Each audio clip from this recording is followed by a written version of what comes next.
Okay. Well, how did we get here? We're using our imagination. Oh. So these must be the Israelites. Yep.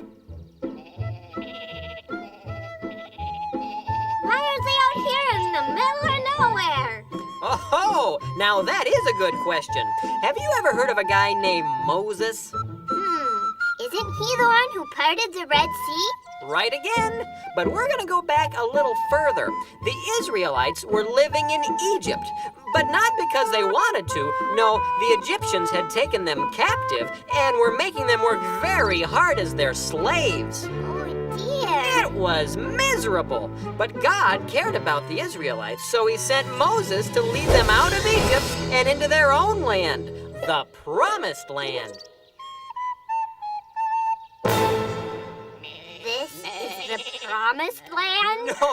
No. Oh, the land God promised them was wonderful. You could grow things and there was lots of food. No, this is the desert. So why are they here? Yes, that is the point. When Moses and the Israelites left Egypt, all they had to do was follow God's directions and they'd go right to the Promised Land. But they didn't always follow God's directions. Sometimes they went their own way instead. What do you mean? Well, for example, Moses led them to the Promised Land right away. But when some of the Israelites took a look around, they saw people there that looked like giants. That scared them so much they wouldn't go in. They got to the land God promised them, and then they turned around and ran away. Oh, my. Now, God was very disappointed in the Israelites for not following his directions, so he told them that none of them could go into the Promised Land for 40 years. You're kidding me. Nope. That's why they're stuck here in the desert. Wow. By the time 40 years had gone by, Moses had died.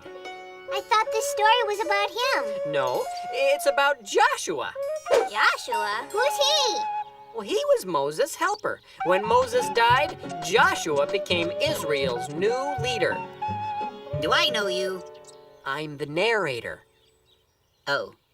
The Israelites were very sad about Moses dying because he was a great leader.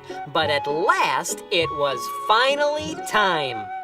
It's time? It's time? Did he just say it's time? We didn't have a lot of fun in the desert. We didn't have a lot of fun in the sand. We'll saddle up your cow and go behind us now, Because we're going to the Promised Land. For years I've eaten nothing but manna, a dish that is filling but bland. but now we're on our way. I'll have a taste of flame. Because we're going to the Promised Land. And in the Promised Land, it's gonna be so grand. We'll have our fill from the grill as much as we can stand. It'll be so great, oh, we can hardly wait. Cause we're going to the Promised Land. The dining was loosey with Moses, but we'll be feasting with Josh in command. I'd like a taco, please, and some panos and cheese. Because we're going to the Promised Land. And in the Promised Land, it's gonna be so grand. We'll have our fill from the grill as much as we can stand. It'll be so great, oh, we can hardly wait. Cause we're going to the Promised Land.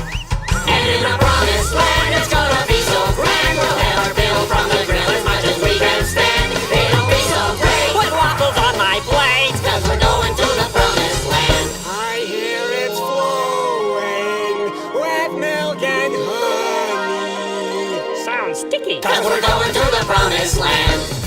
Yeah, we're going to the Promised Land. Cause we're going to the Promised Land. So off they went. After 40 years, the Israelites were finally going to their new home. With a big grin, Joshua led his people into the Promised Land. Unfortunately, he overlooked one little detail. Jericho.